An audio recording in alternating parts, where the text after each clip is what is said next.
தமிழர்களோட சிறப்புல கட்டிடக்கலை ஒண்ணுன்னு சொல்றதை விட இந்த உலகத்தோட கட்டிடக்கலைக்கு தமிழர்களே சிறப்புன்னு சொல்லலாம். ஏன்னா அந்த அளவுக்கு அவங்களுடைய சிற்பங்களும் கனவிலும் நினைச்சு பார்க்க முடியாத அளவுக்கு அவங்க கட்டின கோயில்களும் இன்னைக்கும் தமிழ்நாட்டுல பல இருக்கு. அதுக்கு பண்டைய கால மன்னர்களோட பக்தி மார்க்கமும் அவங்களுடைய கலை ஆர்வமும் தான் காரணம். இப்போ பாத்தீங்கன்னா மீனாட்சி அம்மன் கோயில்ல மட்டும்தான் 4 வகையான வாயில்களும் எந்த வாயில் வழியா போனாலும் கருவறைக்கு போக முடிய ஒரு சிறப்பு இருக்கு. அது மட்டும் இல்லாம அங்க இருக்க ஆயிரம் கால் மண்டபம் ஒரு சிறிய கோண விலகலோ ஒரு சிலை சிதைவோ எதுவுமே இல்லாம ரொம்ப துல்லியமா கட்டினாங்க. அப்புறம் நம்ம மகாபலிபுரம் இன்னைக்கு தமிழ்நாட்டுக்கு வர அனைத்து சுற்றுலா பயணிகளும் பார்க்கக்கூடிய ஒரு மிகச்சிறந்த இடமா இருக்கு. அதுக்கு காரணம் ஒரே பாறையிலேயே செய்யப்பட்ட யானை சிற்பங்கள், ஐராவத சிற்பங்கள்ங்கிறது ரொம்ப பிரசித்தி பெற்றவையா இருக்கு. அதுக்கப்புறம் நம்ம தென்னிந்தியாவின் சின்ன திருப்பதி ஸ்ரீரங்கம், இது ஆசியாவிலேயே உயர்ந்த கோபுரத்தை உடையது. இது சின்ன திருப்பதின்னு சொல்றதை விட இது திருப்பதிக்கு முன்னாடியே சிறப்புமா இருந்த கோயில் தான் சொல்லணும். ஏன்னா திருப்பதிக்கு முன்னாடியே கட்டப்பட்ட இந்த கோவில் ஒரு முறை ஆற்காடு நவாபால கொள்ளையடிக்க திட்டமிட்டப்படும் போது ராமானுஜரும் அவர் கீழே ஒரு ஆயிரக்கணக்கான பாமரர்களும் அங்க இருந்த பொருட்களையும் அணிகலன்களையும் திருப்பதி மலைக்கு எடுத்துட்டு போயிட்டு அங்கிருந்து அவங்க திருப்பதி கோயிலை கட்டினதா வரலாறு சொல்லுது. அது மட்டும் இல்லாம ஸ்ரீரங்கத்துல கருடன் சிலைக்கு கீழே இன்னும் புதையல்கள் இருக்கிறதா பல தொல்பொருள் ஆராய்ச்சியாளர்கள் சொல்லிட்டு இருக்காங்க. ஒரு பானை சோற்றுக்கு ஒரு சோறு பதம்னு சொல்ற மாதிரி இப்ப நம்ம தமிழ்நாட்டோட இத்தனை கட்டிடக்கலைக்கும் நம்ம தஞ்சை பிரகதீஸ்வரர் கோயில ஒரு சான்றா சொல்லலாம். இப்போ பிரகதீஸ்வரர் கோயிலை பத்தி கொஞ்சம் விரிவா பார்ப்போம்.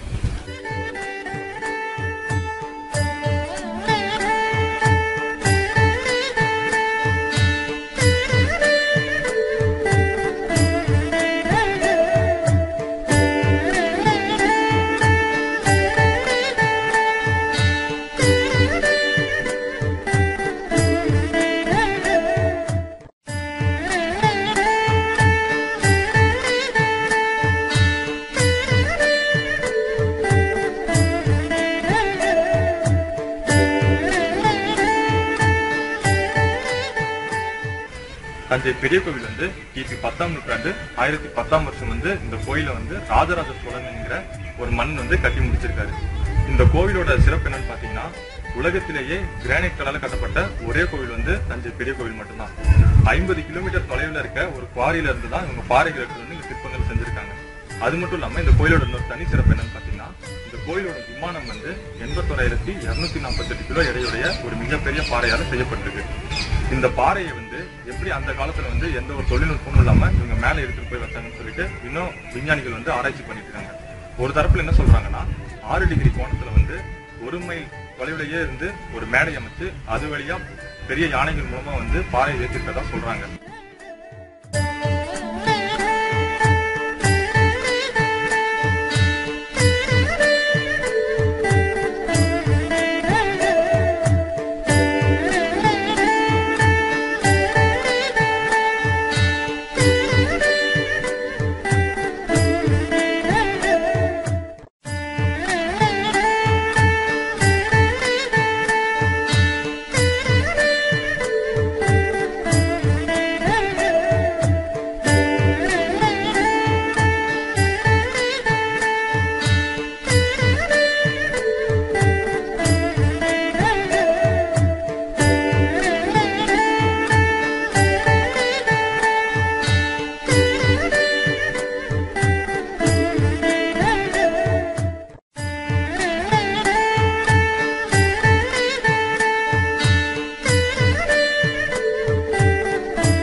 கோவிலோட கட்டமைப்பு US senate, send balls basilica, அதுவும் இல்லாம பாஸ்டர்ஸ் தி பார்லிமெண்ட் ஹவுஸ், அந்த 3 கட்டடங்களையும் ஒன்னா சேர்த்தா கூட இதோட ஒப்பிட முடியாதுன்னு சொல்லிட்டு அந்த நாட்டு கட்டடக்கலை நிபுணர்களே சொல்றாங்க.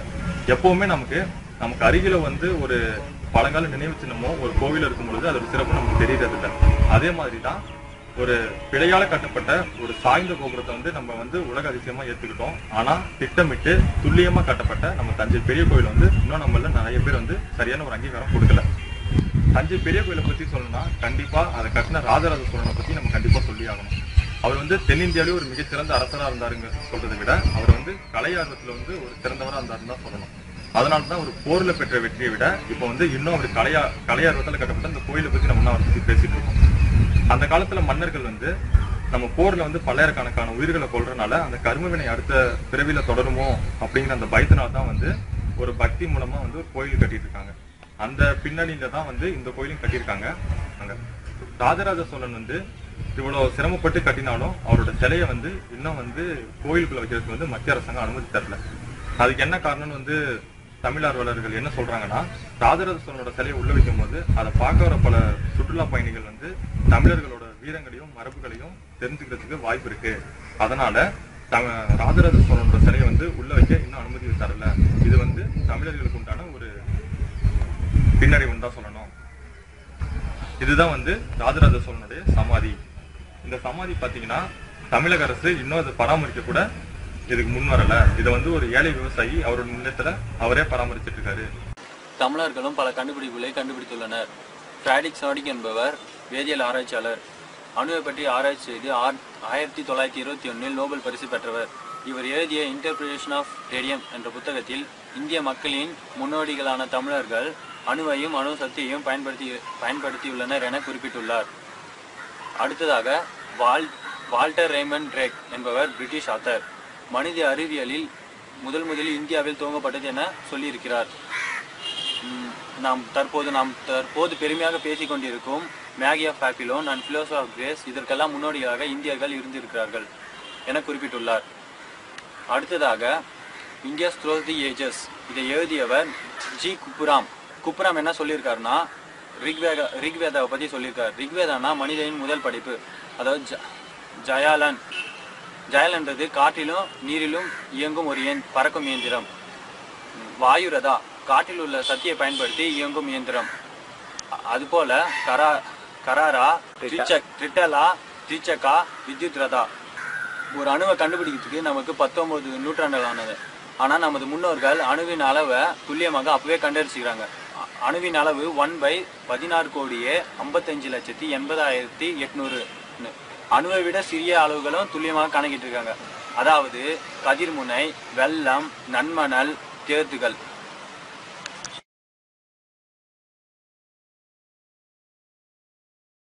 அரசால் அங்கீகரிக்கப்பட்ட முதல் இந்திய மொழி தமிழ் மொழி தான். இது ஏபிஜே அப்துல் கலாம் அவர்களால் 2004ஆம் ஆண்டு அங்கீகரிக்கப்பட்டது.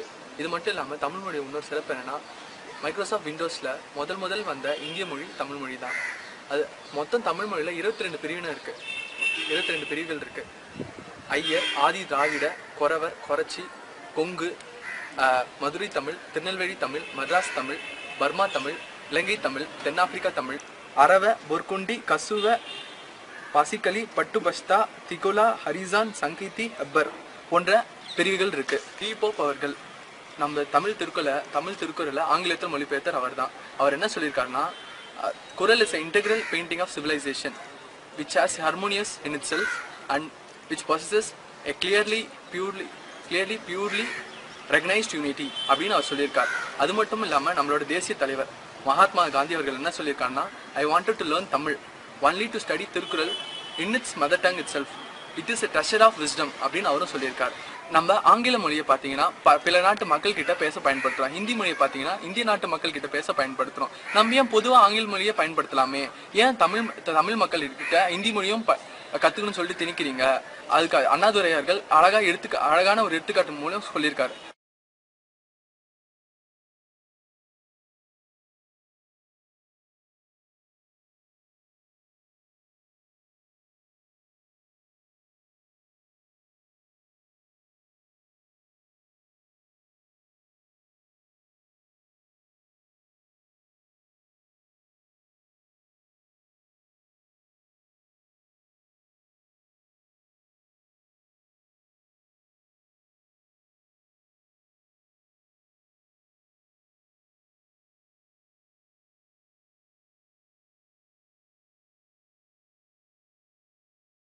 தமிழ் மொழியோட சிறப்பு பார்த்தீங்கன்னா, இது ரொம்ப பழமையான மொழி, பிற மொழியை சார்ந்ததல்ல.